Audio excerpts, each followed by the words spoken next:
Thank you, EA, for sponsoring this video. Click the link in the description for more information on Apex Legends Legacy. Apex Legends Legacy launches on May 4th and is one of, if not the biggest content drops we have ever seen in Apex Legends. There's a ton of new content, including a new tactical 3v3 arena mode, a brand new Legend Valkyrie, and a new weapon, the Bocek Compound Bow. There's a ton of content for us to discuss, so let's jump right into it, and starting off with giving you the tips you need for Arena on launch day. Arena at its core is a 3v3 game mode that requires teams to win a minimum of 3 rounds and to also win by 2. This means games can be as short as 3 rounds if a team gets 3-0'd or 3-1'd, and as long as 9 rounds if a team goes 4-4, which then activates the sudden death winner takes all round 9.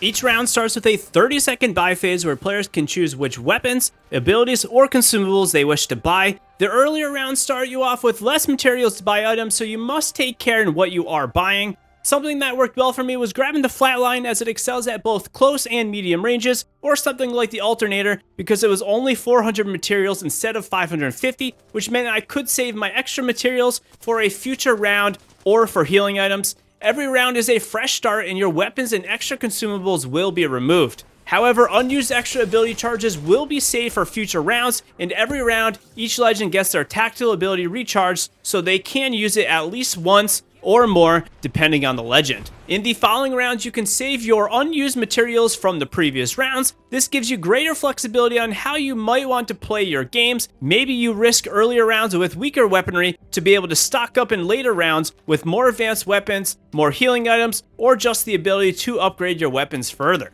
Speaking on this, you can upgrade your base no attachment weapon to white, blue, or purple based off how much you want to spend on your weapon upgrades. This means your upgraded weapon will get every attachment upgraded for one price. You also have the ability to choose any optic from a tier that you have already unlocked, so if you want the level 1 dot sight on your level 3 R301, you can do that.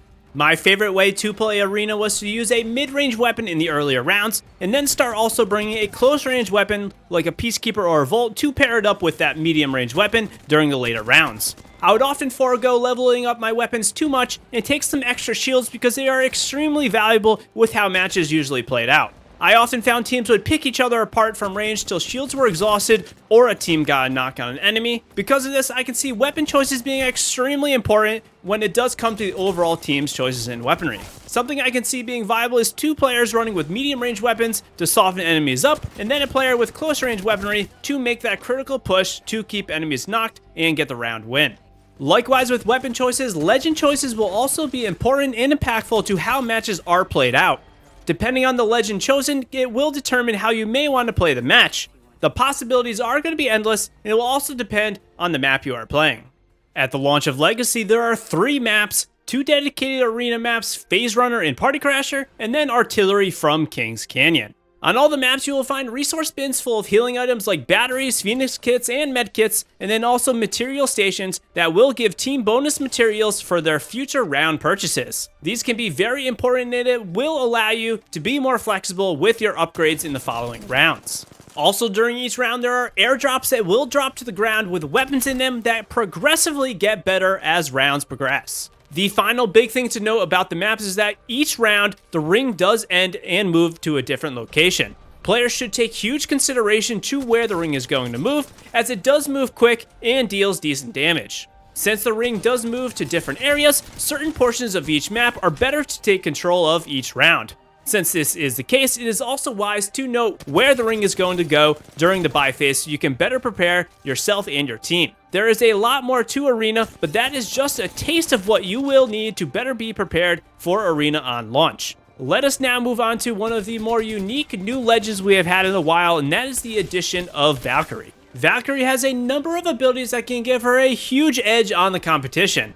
Her passive ability is called VTOL Jets. However, before we touch on that, she is also a member of the Recon class, meaning she can ping beacons around the map. She also has a passive that is very similar to a fighter jet type of HUD, where she can tag targets in the air. This allows for better awareness when you are rotating around the map and dropping to the ground. This ability also pairs up well with her ultimate, and targets will be marked and tagged on screen for both Valkyrie and her teammates, but she must have a line of sight on them, meaning if they go behind a mountain or behind some sort of cover, they will no longer be tagged.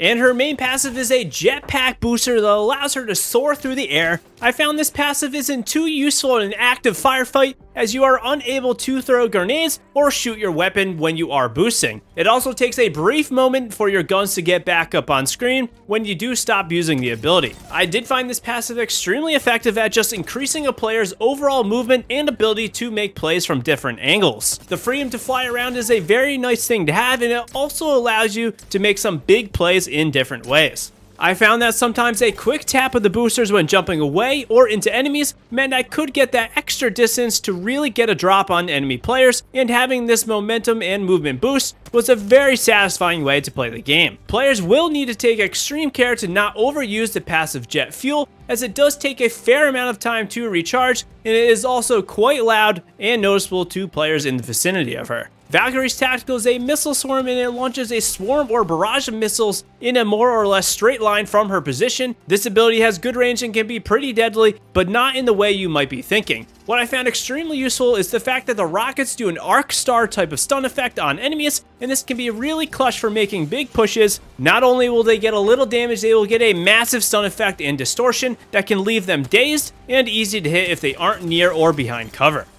Finally, Valkyrie's ultimate is the Skyward Dive, which allows her and or her team to launch way up in the air and then fly back down to the ground. This ability I found extremely useful, not only to quickly transport your team to the action, but to also just do some recon in the area with Valkyrie's passive that allows her to tag enemies on screen. This ability does take a second to get ready to activate, and it will also require your team to latch on with some coordination. I often found this ability to be very unique in the fact that it will also allow you to get instantaneous high ground on enemies to surprise your opponents, and it also allows you to get out of some sticky situation or to push onto those high ground camping teams like we did here in Bonsai. Valkyrie is a welcomed addition to the game, and I can't wait to see what else the community can figure out with her abilities. The final thing to discuss is the new weapon, the Bocek, the first of its kind, a mid-range compound bow that is a part of the all-new marksman category of weapons. The Bocek has 2 hop-ups and can be kitted out with an optic anywhere from a 1x to a 3x. The first hop-up is the Deadeye's Tempo. This hop-up grants a faster fire rate if a player is shooting rapidly at a perfect tempo. To achieve this speed, there is a small light blue dot under the player's crosshair that signals players when it is optimal to fire the weapon. Shooting during this adds a second dot, and then if players keep this tempo of rapidly shooting, they can shoot much faster. This will require a lot of coordination on the player's part to not only get this tempo, but to also be able to hit enemies on every shot. The second hop-up is Shattercaps. This in a lot of ways turns this typical type of bow into a type of shotgun, allowing each arrow to shatter into multiple projectiles and have individual pellets hit the target. This can be activated by toggling the bow into this mode, like rotating between single or full auto fire modes on other weapons. The damage on this is pretty good, but it does require enemies to be within 8 or so meters to hit all the pellets. Damage breakdown is shown on screen, and I found that the Bocek performs the best when you are able to get a full draw of the bow. I can see a scenario where if you and a teammate are fortunate enough to get 2 of these bows in a game, you could time your shots on unsuspecting enemies and down them instantly. One thing to also note about the Bocek is that it is a fairly silent weapon, meaning it can be difficult to locate where you are getting shot from, which does give the user some sort of stealth element that we really haven't seen before in Apex Legends. The Bocek is a unique addition to the game, and I can't wait to see what clips are going to be on the way from the community. This bow is going to be very strong in the hands of an accurate shooter, and I find it's a great alternate option for players that typically like to run something like a G7 30-30 or maybe even a triple take. Apex Legends Legacy has a lot of content in store for players, and we didn't really even touch on some of the other content that is on the way, with legend and weapon adjustments, Olympus tweaks, and much more. We have a lot more coverage on the way, so be sure to stay tuned to the channel. But what are you looking forward to the most? I can't wait to get back into Arena. It's absolutely game-changing and refreshing to be able to play with my favorite weapons, legends, and abilities in an entirely new way that isn't necessarily dropping into the Battle Royale. The Arena mode is going to be great for newer players as well, because it will allow you to experiment with guns and legends in a competitive, no RNG environment that gets you into some of the action much quicker. As a Day 1 Titanfall 1 player and a huge fan of that legacy, I wanted to again give a big thank you to EA for sponsoring this video, and I am truly grateful for the opportunity to get a preview of what is to come in Apex Legends. Till next time, and if I see you in the arena, good luck, Legends.